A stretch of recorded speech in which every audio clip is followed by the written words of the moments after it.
Jeff Paterson is our Vancouver Canucks reporter, the host of Rink Wide Vancouver. He's the presentation of the Arnold Palmer Design Whistler Golf Club, now open for play in the 2024 season, playing a rate reviews early in the year. Tee times for any time during 2024 can be booked online right now. And if you have a group of 12 or more, you, the group organizer, plays for free. For more info or to book online, visit whistlergolf.com. Here's J. Pat, who attended the morning availabilities at Rogers Arena. Very optional morning skates when you get down to Game 7, particularly with an early start time. He joins us from the rink now. Jeff, how are you?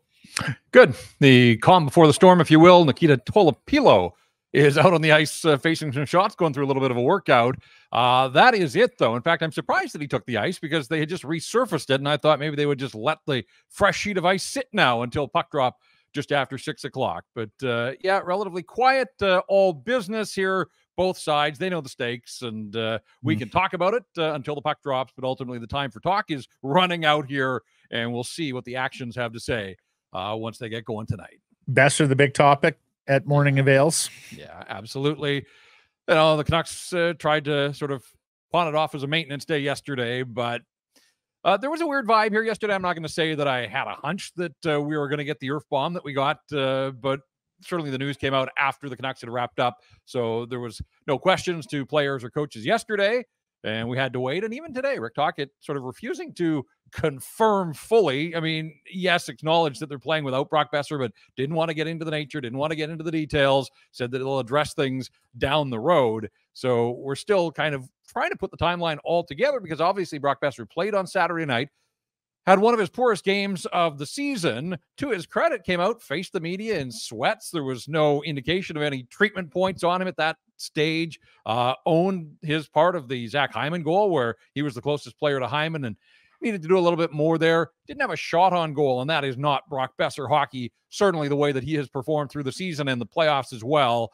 And so, as I said, if ever there was a guy that could have taken the I needed treatment and wasn't available to the media, so credit to him on that front at the very least, but sometime between leaving Rogers Place, flying home with the Vancouver Canucks, and practice yesterday, obviously this became a massive issue for the hockey club. So how do you replace a 40-goal scorer? How do you replace the leading goal scorer in the playoffs?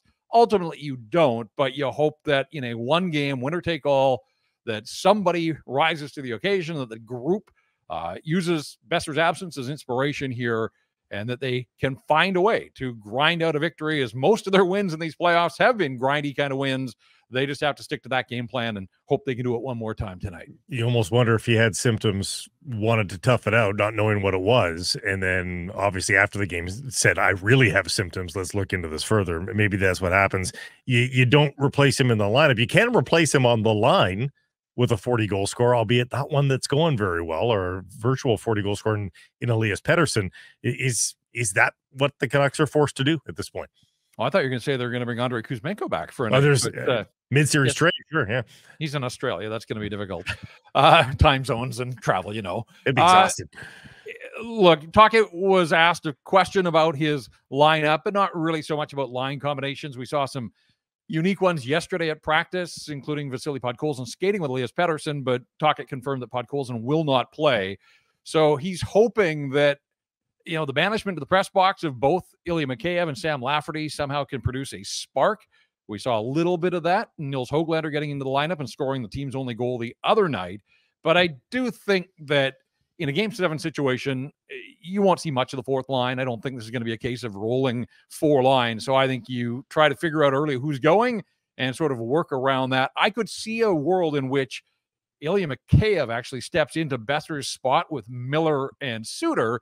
If that's going to be your shutdown line, Ilya Mikheyev can still give you defensive minutes and moments. You're not replacing 40 goals with a guy that has scored one in his last 60 games, but that would leave the Canucks then with Pettersson, Höglander, and perhaps Lafferty, a line that has played together even in this series. So if you're trying to find things that are familiar rather than completely reinvent the wheel, that would allow Lindholm to play with Garland and Joshua, and then your fourth line would be Amon Bluger and PDG. So, you know, I don't know, but I could see them starting the game that way. And again, Tocchet just trying to take the temperature of his hockey club, find out who's going, who's into this thing, and who he can lean on, And then from there, maybe go with your 9 best forwards for much of the night. I heard you guys talking about Quinn Hughes. I would expect that he plays an awful lot.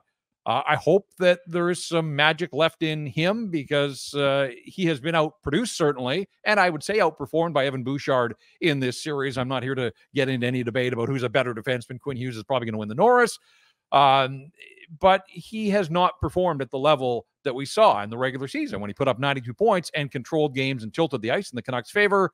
Nashville targeted him. The Oilers have finished every check possible on Quinn Hughes, and I do think that there's been a compounding effect there. He's had some moments, but really offensively, the series at 5-on-5 has been a push when Hughes is on the ice, and that is a win every day for the Edmonton Oilers. If Quinn Hughes is, the Canucks outscored their opponents basically 2-1 in the regular season with Quinn Hughes on the ice, and it's just been low event. And that certainly has been the case when Bouchard's been out there, when Matthias Ekholm, the Oilers getting a ton of offense from their back end, and that really hasn't happened for the Vancouver Canucks. So, Quinn knows his value to this team, and the stakes don't get a whole lot higher than this. At home, they played all year to get home ice, to win the division. Let's see if some of those things matter for the Vancouver Canucks this evening. Which is more valuable, do you think? Experience, not so much in Game 7s, but just playoff experience. The Oilers have more of it. These guys have been here for the last few years. Or the ignorance of not knowing any better, really, which might be in the Vancouver Canucks corner. I think now across all sports, we see guys that play high level.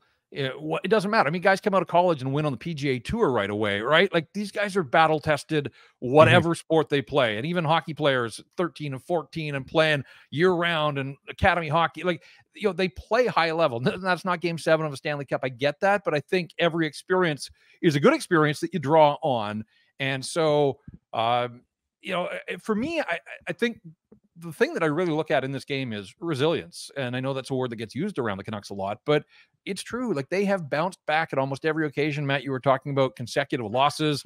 You got to go back almost 2 months. Like that's an incredible statistic that does say a lot about this group when, it probably didn't have its best on a lot of nights or travel and they were weary, whatever. They found ways to avoid losing consecutive losses.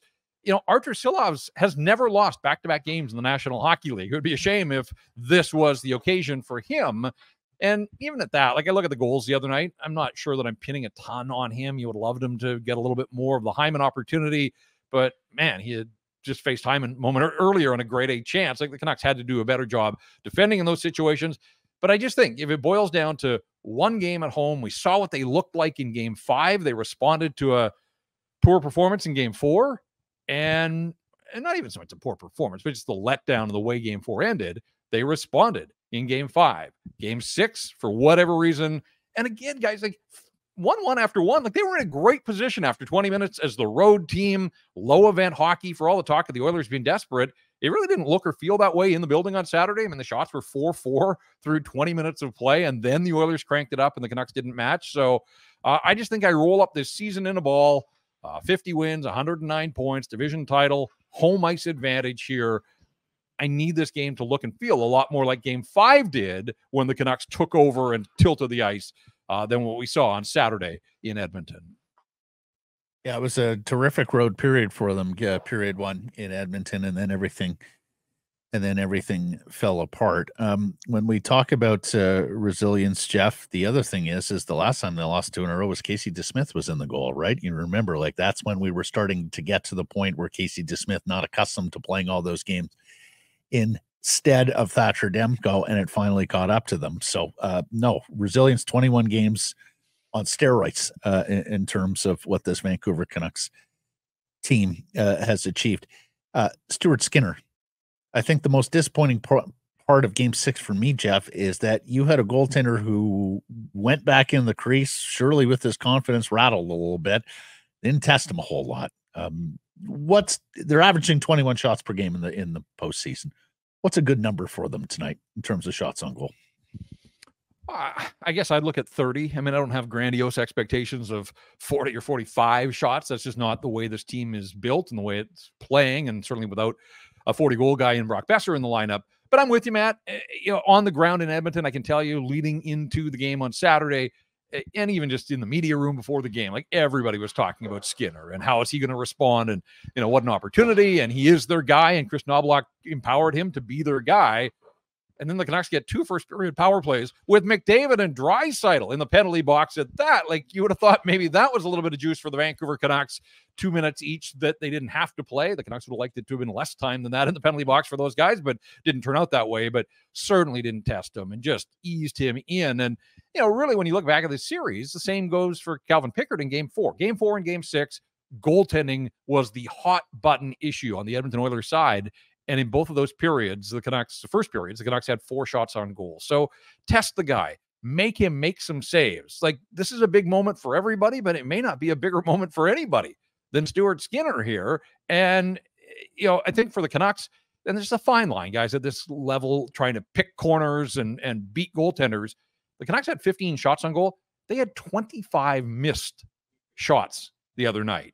Mm-hmm. And a shot on goal may not result in a goal, but maybe it results in a rebound. Maybe a puck drops in the feet of Stuart Skinner and somebody's there to jam home a rebound. But if you're missing and it's rattling off the backboards, and Tocchet talked about this prior to the series, like, they can't afford that because Connor McDavid feeds off that. If pucks go, rim around the boards and out to center and in transition, but they could have bumped their shot total if a few more of those 25 had actually hit the target. And again, the deeper this game goes, the closer it is. The pressure mounts. Like, pressure does funny things, even to the elite athletes. And I just want, if the Canucks don't win the hockey game, I don't want it to be that they go meekly into the night with another 15-shot performance. So right. They know it. And JT, you played the clip. Like, he recognizes that, high volume isn't necessarily in their DNA, and they've won a bunch of games. They won a game with 12 shots on goal in Nashville in Game 3. But it's a dangerous way to play as well, because you up your odds of scoring the more pucks you ultimately put on the net. Yeah, killer instinct has been missing from the Canucks a couple of times in this postseason already. Canuck players see that. Canuck players aren't haunted by previous Game 7s, but Canuck fans are. Sure. And big distinction. Yeah. And I think that's maybe some of the vibe we're feeling and hearing from people, guys, is that they don't want you. You chronicled the Game 7 shutouts of late. The last 2. Vegas and Boston. Like, I hope for Canuck fans' sakes, Jeff, that they don't have to sit through one of those. Please. Yeah, I'm with you. I got to go back to the Burrows goal, the last Game 7 goal scored by a Vancouver Canucks. So that's going back in history. Certainly, it's going to be a challenge. It is, whether it's at 5-on-5 or, Brock Boeser was their leading power play goal scorer as well. And what does the power play look like? I would assume that Garland goes back in there, but he's not replacing Brock Boeser. He's not a shooter. He's actually had a pretty quiet playoff for him production-wise, just 2 goals as well. So there's a guy maybe that, you look to. We know that he's elevated. He scored a big one in Game 1 of this series, obviously. Does he have one more left in him? But, there's just such a trickle-down when you take a player of Boeser's stature out of the lineup that, it's not even just a 5-on-5. It could have impact on the power play that's been awfully quiet here, had its opportunities.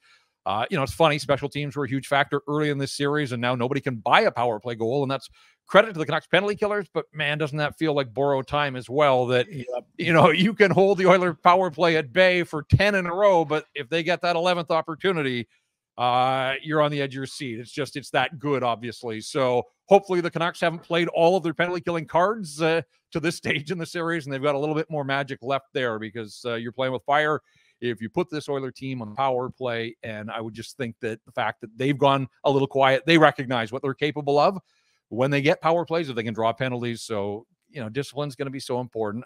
I expect, guys, I think Game 6 was the anomaly, and, just how one-sided it was. I fully anticipate that this game will go the way that the series has for the most part, and that it's going to be tight. And it wouldn't surprise me if, it's a tied hocky game going to the third period, and a 7-game series basically gets boiled down to the 20 minutes of hockey.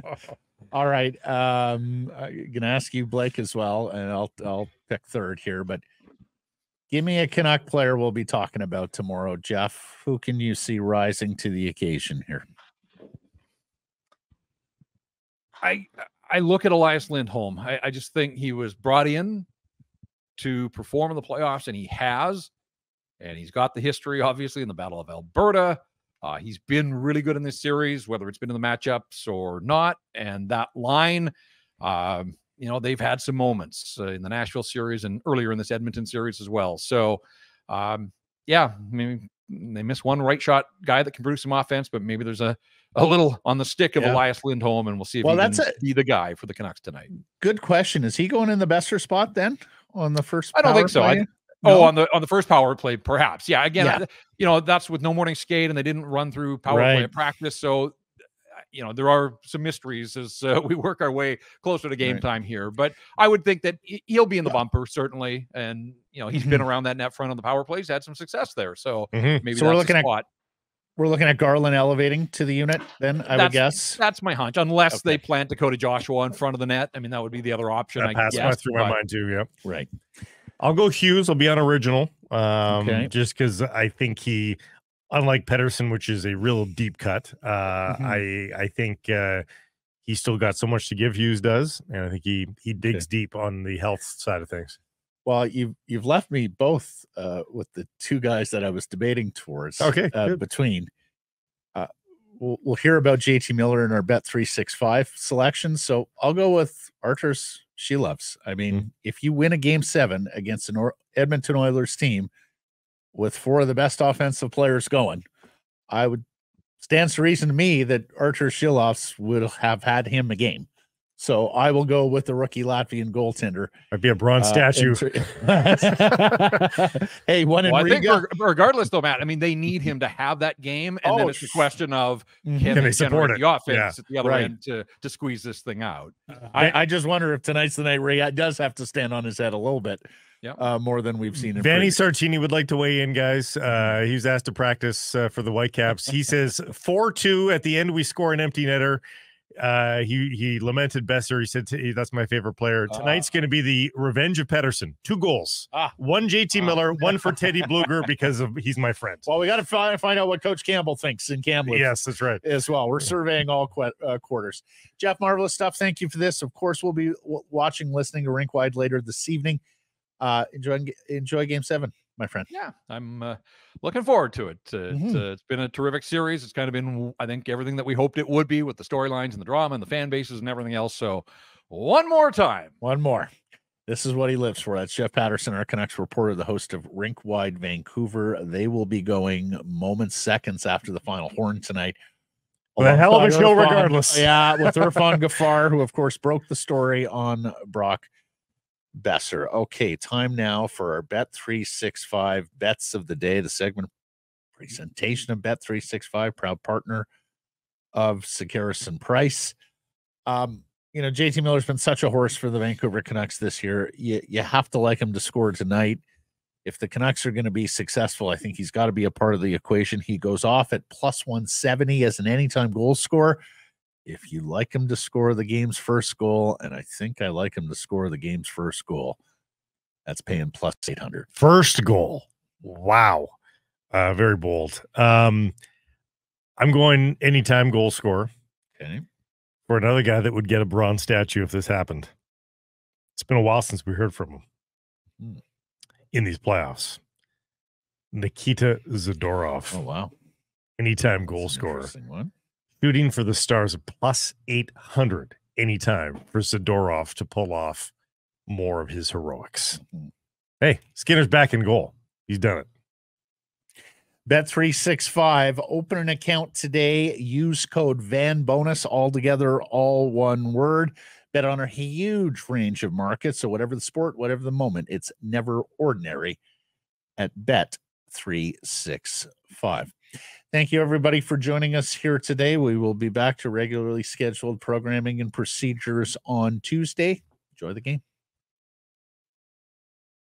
Hey, everybody, if you're enjoying what you're seeing here, then follow along with Sekeres and Price on YouTube. I promise more content coming. The kids call it subscribe on YouTube. Well, how about liking it? Do that as well. Smash it right now.